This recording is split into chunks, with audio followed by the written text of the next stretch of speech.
आज यहां पर जिन छात्रों को सम्मानित किया गया है, मुझे अच्छा लगा। पिछले 8 वर्ष में हम माध्यमिक शिक्षा की और उत्तर प्रदेश की स्कूली शिक्षा की तकदीर और तस्वीर को बदलने में सफल हुए हैं। याद करिए 2017 के पहले बेसिक एजुकेशन लगभग बंदी की ओर जा रहा था। लगातार छात्र संख्या में गिरावट आ रही थी, लगातार आ रही थी। माध्यमिक शिक्षा नकल का एक अड्डा बन गई थी। लोगों ने नकल के नाम पर एक धंधा प्रारंभ कर दिया था, एक नया व्यवसाय शुरू हो गया था नकल का। उत्तर प्रदेश में निवेशक नहीं आते थे क्योंकि कानून व्यवस्था खराब थी, लेकिन हां 2 नए बिजनेस उत्तर प्रदेश के अंदर पिछली सरकारों ने खोले थे। एक नकल के नाम पर बाहर से थोक के भाव में लोगों को लाते थे, नकल के अड्डे संचालित होते थे। केवल वो फॉर्म भर लेता था, बाकी छात्रों को परीक्षा देने के लिए नहीं आना होता था, उनके नाम पे कोई और परीक्षा दे देता था। रिजल्ट आता था और फिर अपना सर्टिफिकेट भी उसके घर तक पहुंचा देते थे और पैकेज एक तय हो जाता था। ये देश के भविष्य के साथ खिलवाड़ था। दूसरा यहां पे व्यवसाय होता था ट्रांसफर पोस्टिंग में, पैसे लेकर के ट्रांसफर पोस्टिंग भी एक उद्योग था।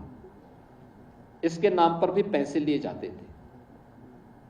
ये डबल इंजन की भारतीय जनता पार्टी की सरकार ने इस दोनों प्रकार के अनाचार को रोक करके पारदर्शी और निष्पक्ष प्रणाली को प्रदेश के अंदर अपनाया। आज उसका परिणाम है। हम भी कह सकते हैं और आप भी कह सकते हैं कि हमने उस कालखंड में अपनी परीक्षा उत्तीर्ण की है जब नकल विहीन परीक्षा उत्तर प्रदेश के अंदर होती थी, नकल का नामो निशान नहीं था।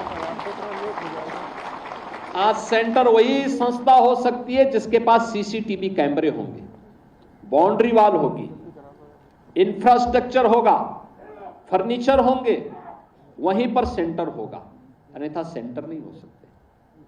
दूसरा रिफॉर्म इसमें हुआ। रिफॉर्म किस रूप में हो सकते हैं? और रिफॉर्म दूसरा इसमें जो किया गया वह था कि परीक्षा 2 महीने 3 महीने नहीं चलेगी।